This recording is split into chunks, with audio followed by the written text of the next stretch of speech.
নমস্কার বন্ধু, সকল বন্ধুদের জানাই আমার চ্যানেলে স্বাগত। আপনারা দেখছেন হেল্পটেক বাংলা। তো আপনারা জানেন যে তরুণদের যে স্বপ্ন প্রকল্প আমাদের রাজ্যে আছে, সেই স্বপ্নে প্রকল্প কিন্তু অনেকেই ভাবছিল যে টাকা আর হয়তো দেবে না, এরকম একটা রব কিন্তু উঠেছিল। সরকার কিন্তু তরুণদের যে স্বপ্ন প্রকল্প, সে প্রকল্প কিন্তু চালু রাখতে চাইছে। এই মাসেই রাজ্যের ছাত্রছাত্রীদের অ্যাকাউন্টে ঢুকবে 10,000 টাকা। কী কী নথি লাগবে এবং কীভাবে পাবেন সমস্তটা এই ভিডিওতে আলোচনা করব। ভিডিওটি আপনারা শেষ অবধি দেখতে থাকুন।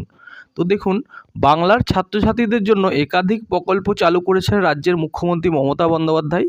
রয়েছে কন্যাশ্রী, রূপশ্রী সহ একাধিক রাজ্য সরকারি প্রকল্প। তেমন ওই রাজ্য সরকারের এক অভিনব উদ্যোগের নাম তরুণের স্বপ্ন প্রকল্প। এই প্রকল্পের মাধ্যমে স্কুল পড়ুয়াদের এককালীন 10,000 টাকা করে দেওয়া হয়। এবং কারা পাবে এবং তরুণের স্বপ্ন প্রকল্পের টাকা মূলত উচ্চ মাধ্যমিক স্তরের ছাত্রছাত্রী, অর্থাৎ একাদশ এবং দ্বাদশ শ্রেণীর ছাত্রছাত্রীদের এই টাকা দেয়া হয়ে থাকে। রাজ্য সরকারের তরফে সরকারি এবং সরকার পোষিত স্কুলের পাশাপাশি মাদ্রাসা এবং সংখ্যালঘু বিদ্যালয়ের ছাত্রছাত্রীদেরও এই সুবিধা পেয়ে থাকে।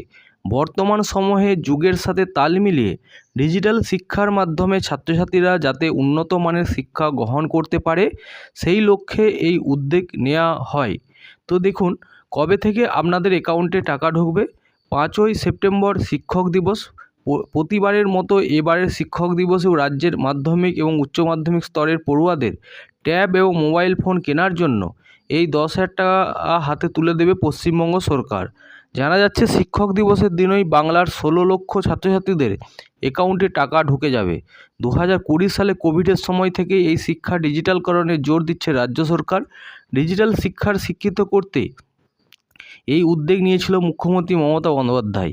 আসলে রাজ্যের পড়ুয়াদের মোবাইল এবং ট্যাবলেটের মাধ্যমে পড়াশোনার ক্ষেত্রে সমান সুযোগ গড়ে দেওয়ার চেষ্টা করা হচ্ছে, যার মাধ্যমে অনলাইনে ক্লাস ও শিক্ষামূলক অ্যাপ ব্যবহারের সুবিধা হয়।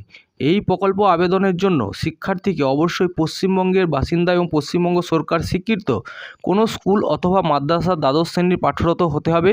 পড়ুয়ার পারিবারিক আয় হতে হবে বছরে 2 লক্ষ টাকার মধ্যে। তবে কেবল মাধ্যমিক পরীক্ষায় পাস করলেই এই টাকা মিলবে না, একাদশ শ্রেণীতে ভর্তিও হতে হবে। মাধ্যমিকের মার্কশিটের কপি, একাদশ শ্রেণীতে ভর্তি হওয়ার নথি, মাধ্যমিকের অ্যাডমিট কার্ড ইত্যাদি প্রমাণ হিসেবে জমা করলেই তবেই পাওয়া যাবে তরুণের স্বপ্ন প্রকল্পের সুবিধা। পাশাপাশি ওই টাকা দিয়ে মোবাইল বা ট্যাব কিনে অবশ্যই সেই রসিদ বিদ্যালয়ে জমা করতে হবে ছাত্রছাত্রীদের।